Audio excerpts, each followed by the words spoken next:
After nun, na-consider mo bang mag-boyfriend ulit? Kahit hindi naman agad-agad mag-boyfriend o magkaroon ulit ng asawa. O never na. Kasi yung nanay ko talaga no.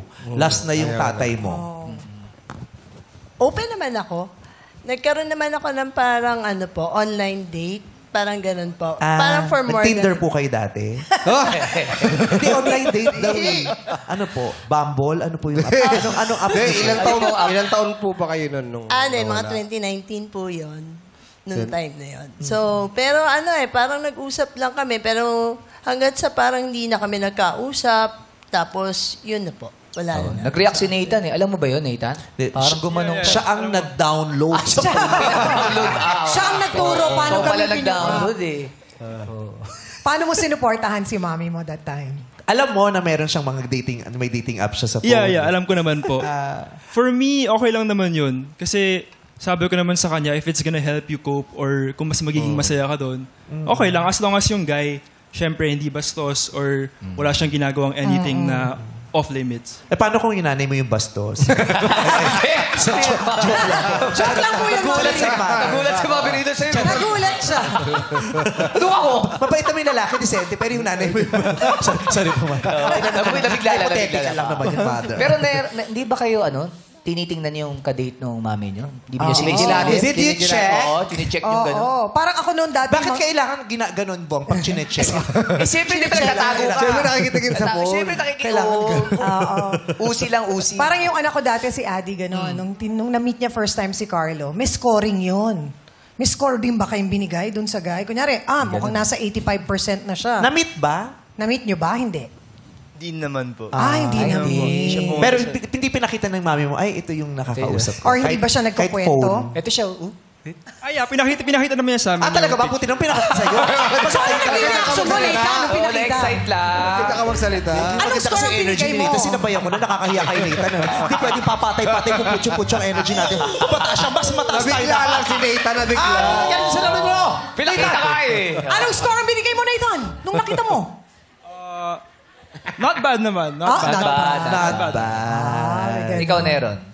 Not bad din. Not bad. Not bad. Pwede na. Kasi syempre, hindi ka naman papayag na sa bad mo pupunta yung nanay mo. Yeah. Your mom deserves the best. Naman. Tsaka mahalaga din na kinukuha din yung damdamin ng mga bata. Dapat. Kaysa lamang loob ang kunin. Kinuha yung damdamin. Pag-ising mo, walang lamang laman loob yung mga anak ko. Ay, kinuha niya rin ang mga lamang loob na. Di kasama yun. Di ba, Mami Rina? Importante yun. So, na-try pero never nagkaroon talaga ng may nabuong relationship with someone after. Wala naman pa. Wala. Date po. Hindi po. Wala akong date. Physical date, yung lumabas po May kayo. mga date po na pero hindi naman nag-click eh. So, Hindi na-click. pa. Nakilala po nila Nathan and Nero. Hindi na yung mga iba. Hindi Saan na. po kayo Kasi nakipag-date? Saan kayo nakikipag-date? Oo. Sinundo po ba kayo? Saan yan? May papansit ba dyan? Restaurant, bar, ganun po.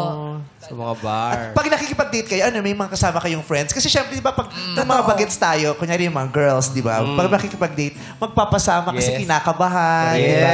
Kayo, solo na lang. Solo na lang.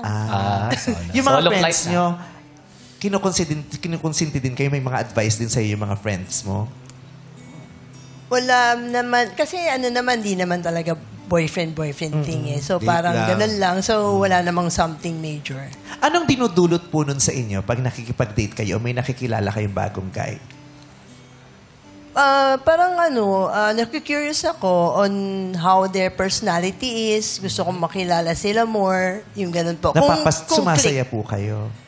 Apo. Gusto ko makita kung mutual po. Oh. Ayun. Pero Pero yun ang maganda kasing maramdaman niya, yung sumaya siya eh. Yes. Diba? Kasi yun naman ang aim ng lahat, di ba? Para saan ba to? Para sa kasiyahan at wala namang masama doon na gumawa ka ng paraan sa ikasasaya mo. Totoo din. Tsaka okay sa mga anak. Di ba? Yeah. Kasi pag happy ang mom, di happy kayo sa bahay. True. Di ba? Diyos ko, minsan kahit wala ka namang ginagawang masama, pag yung nanay mo hindi masaya, pag buryong yung nanay mo, damay ka eh.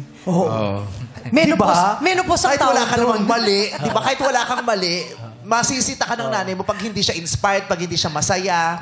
Pero pag masaya yung nanay mo, minsan kahit sa blank, Nakangiti. okay lang yung anak, you have another chance. Ganyan, pero wala ka namang, ano naman tayo, di mo naman inayos! Yung gano'n. Damay-damay yan. Di kasi may joy. May joy. Oo, kaya ang linis-linis din ng mga plato. Iba yun. Joy. Inner joy. Oo, kasi pag may joy, sisigaw yung nanay, "Wag dyan! May sabon!" Okay, baka magpalada ng lincho. Yes.